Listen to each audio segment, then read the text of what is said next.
여러분 잘 지내시죠?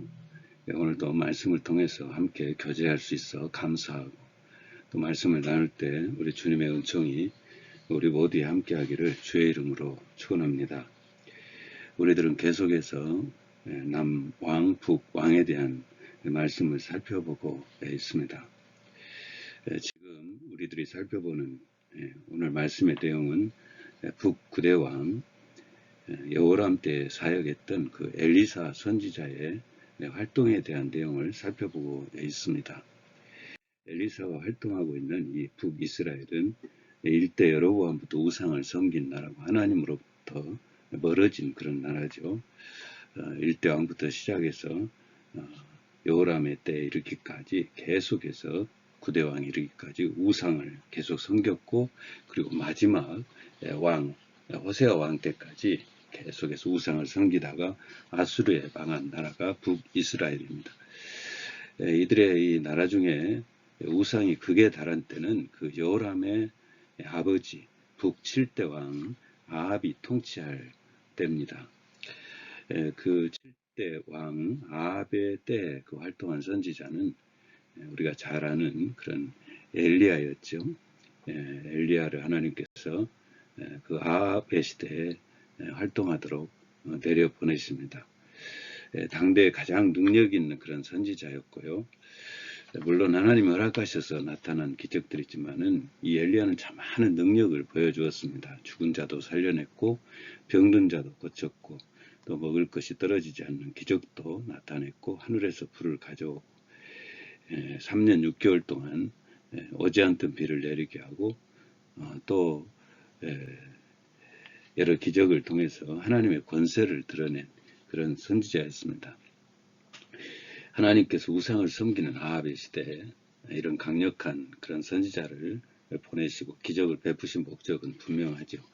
참신은 하나님 한 분뿐임을 가르쳐 주시기 위함이고, 그래서 우상을 버리고 온 백성들이 하나님을 섬기도록 그렇게 바른 길로 인도하고자 했던 것인데, 안타깝게도 왕과 백성들은 돌아서지를 않습니다. 그 뒤를 이어 이제 선지자로 부름받은 사람이 우리가 지금 살펴보고 있는 엘리사입니다. 하나님은 엘리사에게도 엘리야에게 주셨던 그런 놀라운 능력과 이적의 역사들을 허락하시죠. 그래서 엘리사도 강물을 가르게 하고 또 기도해서 물이 나오게 하고 먹을 것이 있게 하고 대머자고 신령 있는 자들의 생명을 취하시면서 엘리사의 권위를 세워주시기도 하고, 역시 이런 기적을 베푸신 것은 엘리야 때와 마찬가지로 북이스라엘이 돌아올 수 있는 기회를 하나님께서 이제 그들에게 주고 계신 것이죠. 이와 같은 분이 하나님이다. 이런 기적과 능력과 이런 역사를 행하신 분이 하나님이시다. 그러니 돌아와야 산다. 우상 버리고 하나님께로 돌아오라라는 그런 메시지를 하나님께서 주신 것인데, 엘리사 때에도 역시 마찬가지로 백성들과 왕이 돌아서지를 않습니다. 오늘 우리가 본문으로 살펴보는 이 왕하 4장에도 세 가지 기적이 나오고 있는데요. 어떤 기적이든 그 기적을 베푸시면은 그 분명한 하나님의 목적이 있습니다. 오늘 우리가 살펴보는 이 본문에 나오는 세 가지 이 기적을 보면 세상을 살아가는 우리들이 늘 기억하고 잊지 말아야 되는 메시지가 들어 있습니다. 첫 번째 메시지는 생사화복이 하나님께 있음을 보여주고 있습니다. 그 인간의 생명이 하나님께 있음을 보여주고 있는 내용인데요.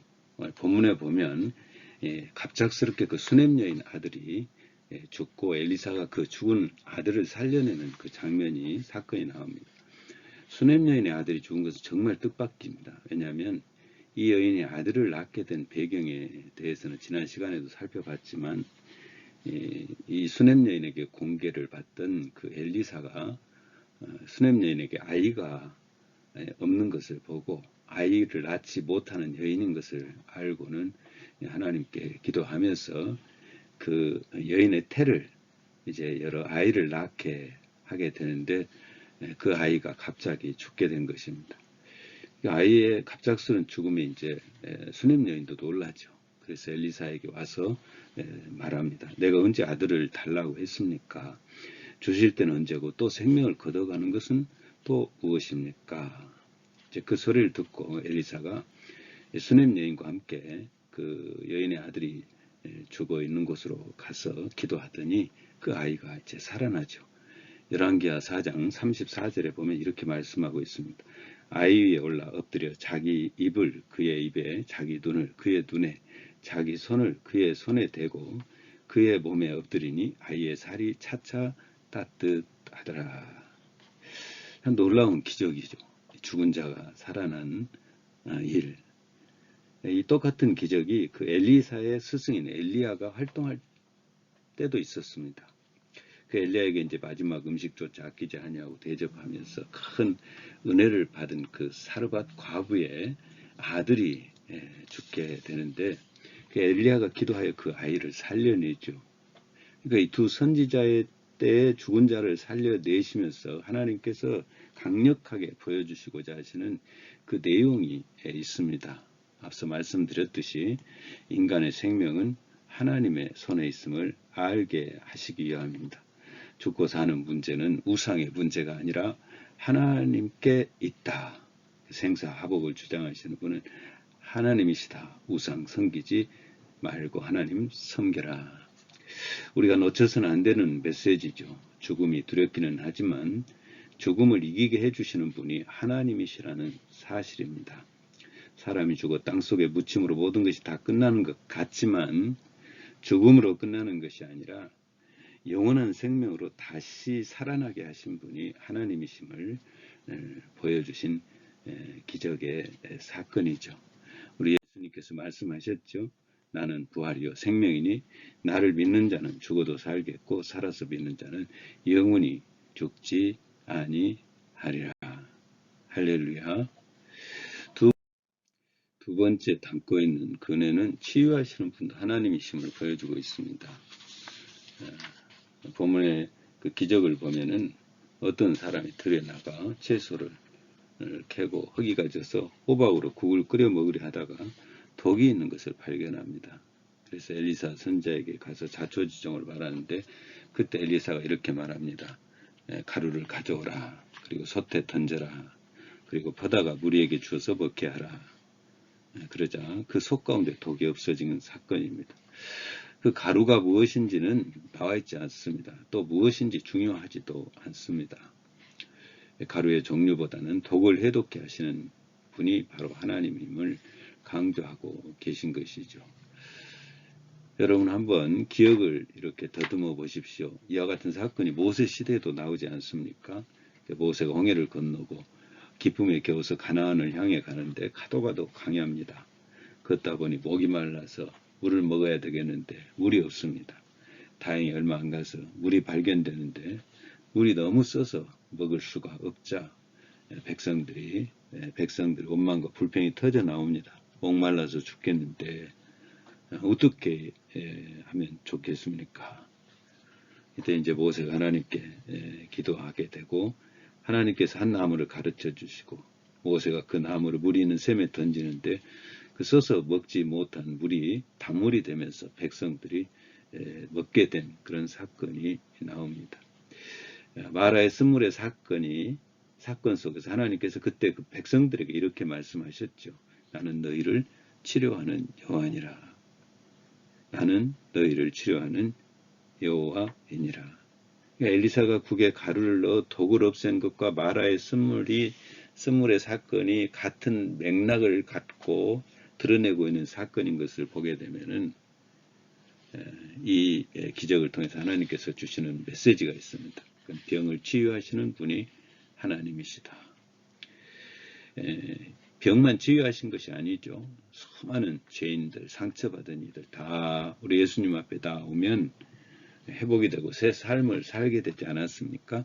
가늠한 여인 용서받고 남편이 6이나 된 사연 많은 인생을 산 사마리아 여인이 예수 그리스도를 구주로 영접하고 새 삶을 살고 또 예수님을 모른다고 부인하던 그 베드로에게 예수님 찾아가셔서 책망과 징계 대신에 다시금 또 사명을 부여하시면서 그로 하여금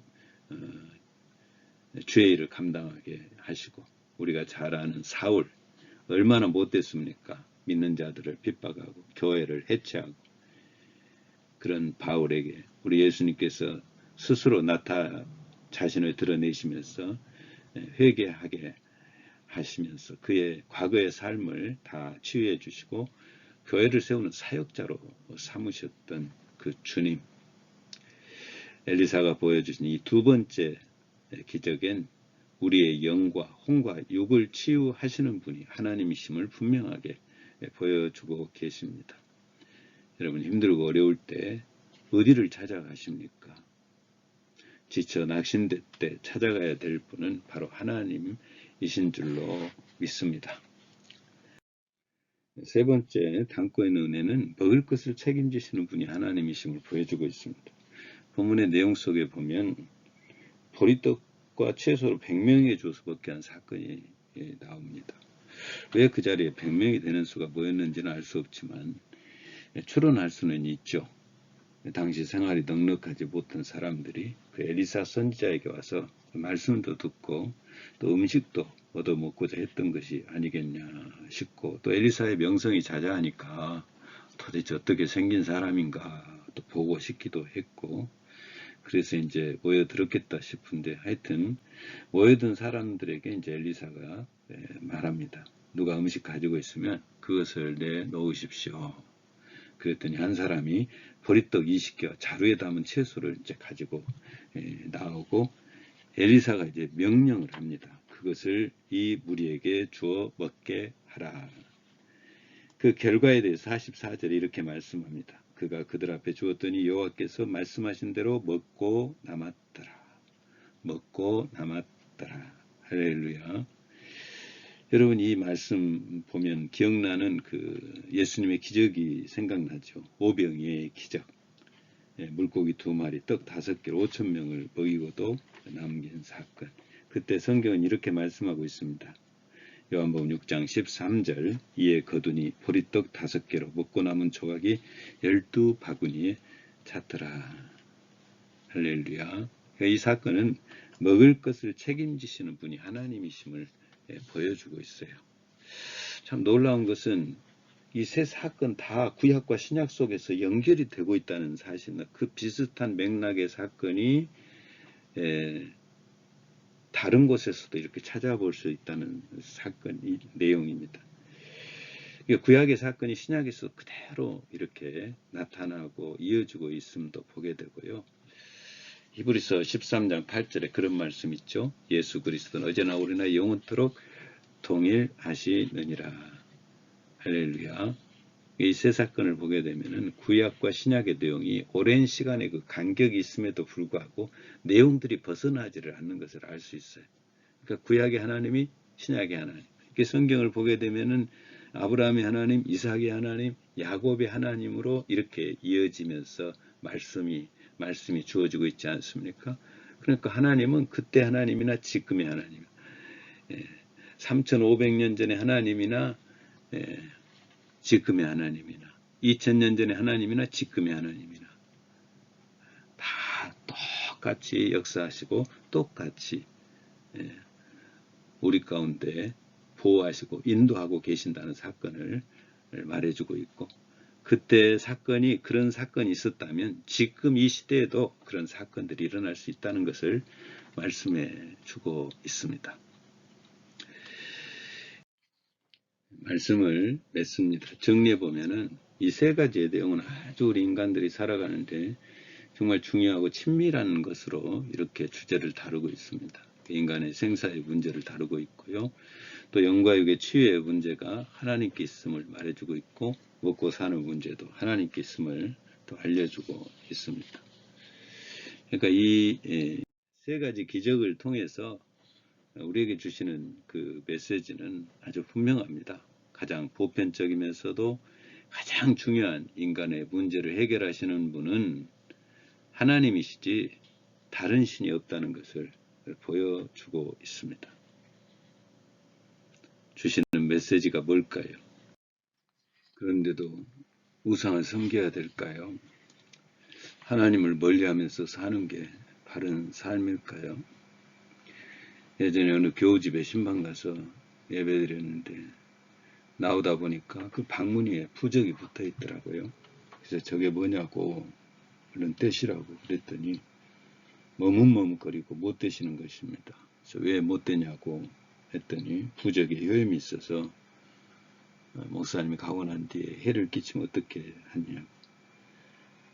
그래도 떼시라고 했더니 나보고 알아서 하라고 하셔서 제가 떼고 나온 적이 있습니다. 언젠가는 한 집사님이 그 점집에 다녀왔다고 저한테 이야기를 하는 것입니다. 깜짝 놀랐습니다. 혼자 간 것도 아니고 다른 집사를 동무해 갖고 다녀왔다고 하는데 정말 앞이 캄캄하더라고요. 제가 물었습니다. 정계가 나오더냐고.